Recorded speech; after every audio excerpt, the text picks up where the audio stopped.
Hello everyone and welcome back to my YouTube channel Tech Era. Guys, उम्मीद करता हूँ आप सब बहुत अच्छे होंगे।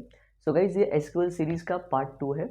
सो आज के वीडियो में हम देखने वाले हैं कि एसक्यूएल के अंदर हम कीज़ को कैसे डिफाइन करते हैं एक टेबल के अंदर, और कितने टाइप की कीज़ होती हैं और इनका क्या रोल है एक टेबल के अंदर, डेटाबेस के अंदर। सो गाइज, ये पार्ट 2 है, तो ये थ्योरेटिकल पार्ट रहने वाला है। सो अगर अभी तक आपने पार्ट 1 नहीं देखा है तो वीडियो का जो डिस्क्रिप्शन बॉक्स है उसमें आपको लिंक मिलेगा पार्ट 1 का, तो पहले पार्ट 1 देखिए, देन पार्ट 2 कंटिन्यू कीजिए। एक सीरीज से लेकर आप चलेंगे तो आपको चीज़ें बहुत ज़्यादा अच्छे से समझ में आएंगी। और डिस्क्रिप्शन बॉक्स में ही बहुत सारे बेनिफिशियस लिंक्स हैं, तो एक बार ज़रूर चेक कीजिएगा। और अगर इस सीरीज़ में कुछ भी इशू आ रहा है, आपको कोई प्रॉब्लम आ रही है, तो प्लीज़ कमेंट कीजिए, पूरी हेल्प की जाएगी। एंड एक रिक्वेस्ट करूँगा आपसे, प्लीज़ आप वीडियो को लाइक कीजिए, और अभी तक आपने अगर चैनल को सब्सक्राइब नहीं किया है तो प्लीज़ चैनल को सब्सक्राइब कीजिए। चलिए स्टार्ट करते हैं कि कीज़ क्या होते हैं डेटाबेस के अंदर। तो कीज़ क्या है? Some specific column of a table existing in a database are known as key. तो की क्या होती है? कुछ स्पेसिफिक कॉलम्स होते हैं एक टेबल के अंदर। जो टेबल होती है वो हमारी डेटाबेस के अंदर होती है, और जो टेबल्स के कॉलम होते हैं उनमें से हम किसी एक कॉलम को एक ऐसे की मानते हैं। तो कीज़ हमारी चार टाइप की होती हैं।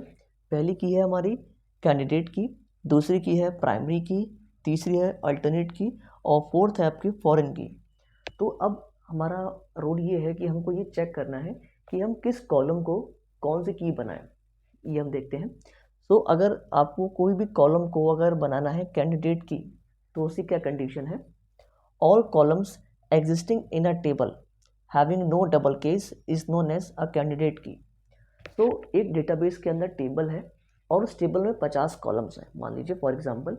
तो उन 50 कॉलम्स में से जितने भी कॉलम ऐसे हैं जिनमें कोई भी रिपीटिशन ना हो, सारा यूनिक रिकॉर्ड भरा हुआ हो, तो वो हमारा होता है अ कैंडिडेट की। फॉर एग्जांपल, मान लीजिए आपका एक डेटा पड़ा हुआ है स्कूल का, कॉलेज का, जिसमें बच्चों के नेम लिखे हुए हैं और सेकंड कॉलम में लिखा हुआ है उनके आधार नंबर्स। तो आधार नंबर जो कॉलम रहेगा वो यूनिक रहेगा, वो किसी का भी रिपीट नहीं हो सकता है। तो ऐसे कॉलम्स जिसमें रिपीट ना हो डेटा वैल्यू, तो वो हमारे होते हैं कैंडिडेट की। तो जितनी भी कॉलम्स हैं, अगर एक टेबल के अंदर अगर 50 कॉलम है, उसमें से अगर 10 कॉलम ऐसे हैं कि वो इसमें रिपीटिशन ना हो रहा हो, तो वो 10 के 10 कॉलम हमारे कहलाए जाएंगे एज अ कैंडिडेट की। ठीक है, मान लीजिए एक डेटाबेस है, डेटाबेस में 3 टेबल हैं, टेबल 1, टेबल 2, टेबल 3। तो मान लीजिए अगर आपको टेबल 1 में आपको बताना है कौन कौन से कैंडिडेट की हो सकते हैं। सो पहला हमारा कैंडिडेट की हो सकता है रोल नंबर, क्योंकि रोल नंबर सबका यूनिक होता है।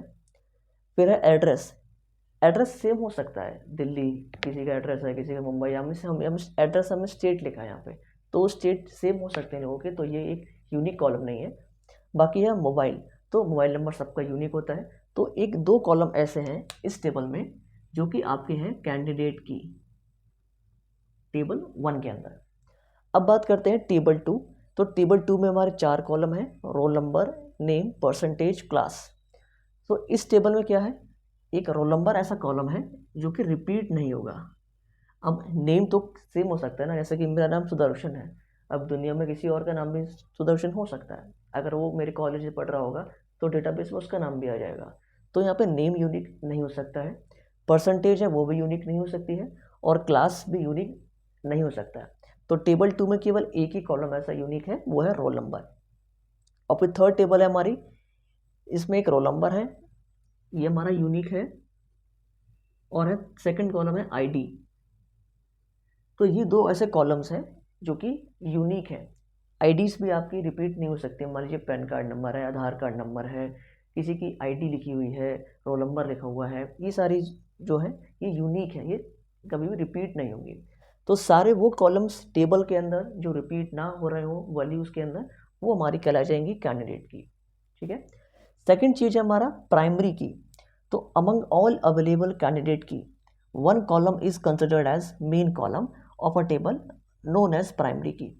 तो मान लीजिए 50 कॉलम्स का एग्जांपल लिया था हमने कि 50 कॉलम है टेबल में, उसमें से 10 कॉलम्स ऐसे थे कि जिसमें वैल्यू रिपीट नहीं हो रही थी।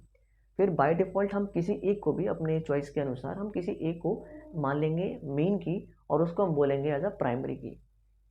अब मान लीजिए टेबल 1 और टेबल 2 में दो कॉलम्स हैं जो कि रिपीट नहीं हो रहे हैं, तो हमने अभी कहा था कि ये दोनों कॉलम्स होंगे कैंडिडेट की। तो हम अपने चॉइस के अनुसार किसी एक को मानेंगे primary key.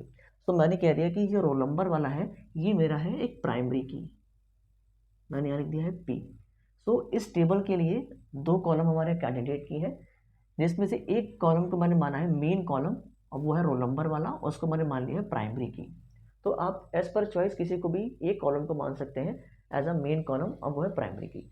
So among all available candidate key, one column is considered as main column of a table known as primary key. तो इस टेबल में 2 कॉलम थे कैंडिडेट की के, तो मैंने एक को मान लिया है एज अ प्राइमरी की। ठीक है, थर्ड चीज़ है हमारी alternate key. Among all available candidate key, one column is considered as primary key and remaining column are considered as alternate key. इसका मतलब क्या हुआ कि आपने जब कैंडिडेट की को एक साइड किया, मतलब 10 कॉलम आपने 50 कॉलम टेबल में थे, फिर 10 कॉलम आपने कलेक्ट कर लिए एज अ कैंडिडेट की कि हाँ भाई ये रिपीट नहीं हो रहे हैं। फिर उसमें से आपने एक कॉलम को चूज़ कर लिया एज प्राइमरी की, तो बाकी कितने कॉलम बचे? बाकी यहाँ पे कॉलम बचे 9। कैसे? फॉर एग्जाम्पल 50 कॉलम थे हमारे टेबल में, उसमें से 10 कॉलम हमारे थे कैंडिडेट की जिसमें वैल्यूज रिपीट नहीं हो रही थी, उसमें से एक कॉलम को हमने मान लिया एज अ प्राइमरी की, तो 10 - 1 कितना हो गया? 9। तो 9 कॉलम बचे हमारे पास एज अ अल्टरनेट की। अब आप टेबल देख रहे होंगे यहाँ पे, सो इस टेबल में मैंने इस टेबल 1 में माना था प्राइमरी की, तो टोटल हमारे पास कितने थे कैंडिडेट की? 2 थे, रोल नंबर और मोबाइल, तो 2 थे हमारे पास कैंडिडेट की, एक मैंने मान लिया प्राइमरी की, तो बाकी कितने बचे? 1। तो ये 1 की बचा, वो हमारा हो गया अल्टरनेट की। वापस एक्सप्लेन कर रहा हूँ तीनों को मैं कि वो कॉलम्स जिसमें वैल्यू रिपीट ना हो रही हो वो सारे कॉलम हमारे होंगे कैंडिडेट की, और जो कैंडिडेट की में से किसी एक कॉलम को हम बनाएंगे प्राइमरी की as per hour choice. Third thing, फिर जिसको आपने प्राइमरी बना दिया है उसको साइड में कीजिए, और बाकी के रिमेनिंग जितने बचे हैं वो आपके सारे हो गए हैं अल्टरनेट कीज। ठीक है, सो अब थर्ड हो गया हमारा। फोर्थ लास्ट है हमारा फॉरेन की। फॉरेन की क्या होता है? अ कैंडिडेट की may exist in more than one table of a database.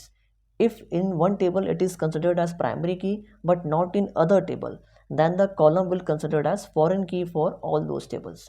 Foreign key से नाम से आप समझ रहे होंगे कि आउटर साइड, मतलब एक डेटाबेस के अंदर में जो टेबल्स हैं उन टेबल्स में से कनेक्शन अगर आपको बनाना है तो वो फॉरेन की हेल्प से ही बना सकते हैं। फॉर एग्जाम्पल यहाँ पे ये मेंशन है कि अगर एक कॉलम प्राइमरी की है, ठीक है, मान लीजिए प्राइमरी की है, और वही टेबल एक डेटाबेस के अंदर 3 टेबल है, टेबल 1, टेबल 2, टेबल 3, एक डेटाबेस के अंदर 3 टेबल हैं। पहले कॉलम, पहले टेबल में जो रोल नंबर है वो है प्राइमरी की, ठीक है, जो प्राइमरी की है वो है RN वाला, लेकिन बाकी के जो रिमेनिंग टेबल्स हैं अगर उसमें वो प्राइमरी की अगर नहीं है तो वो कहलाई जाएगी एज अ फॉरेन की इस टेबल के लिए। फिर से समझा रहा हूँ, एक डेटाबेस है ये पूरा, उस डेटाबेस में 3 टेबल्स हैं, टेबल 1, टेबल 2, टेबल 3।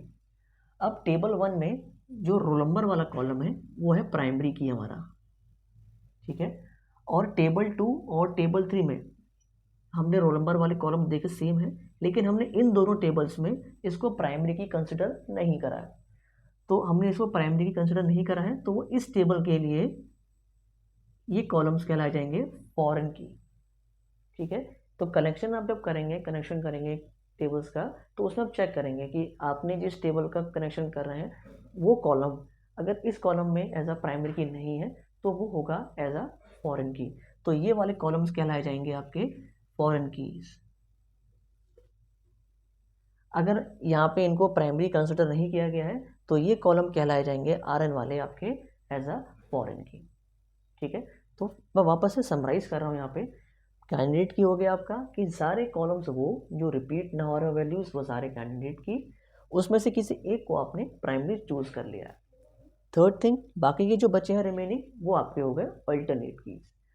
फॉरेन की क्या हो गया कि अगर एक कॉलम में अगर आपने इस कॉलम को कंसिडर करा है प्राइमरी की और वही सेम कॉलम दूसरी टेबल्स में भी अवेलेबल है और वहाँ पे प्राइमरी की उसको नहीं माना गया है तो वो कहलाया जाएगा एज अ फॉरेन की।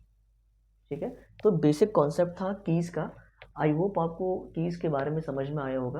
इन केस कोई भी क्वेरी आपको लगे तो प्लीज़ कमेंट कीजिए, आपको तुरंत रिप्लाई दिया जाएगा कमेंट सेक्शन में ही, निश्चिंत रहिए। और इन केस अगर आपको कुछ और नोट्स चाहिए तो भी कमेंट कीजिए, प्रॉपर मैं नोट्स भी आपको दूंगा।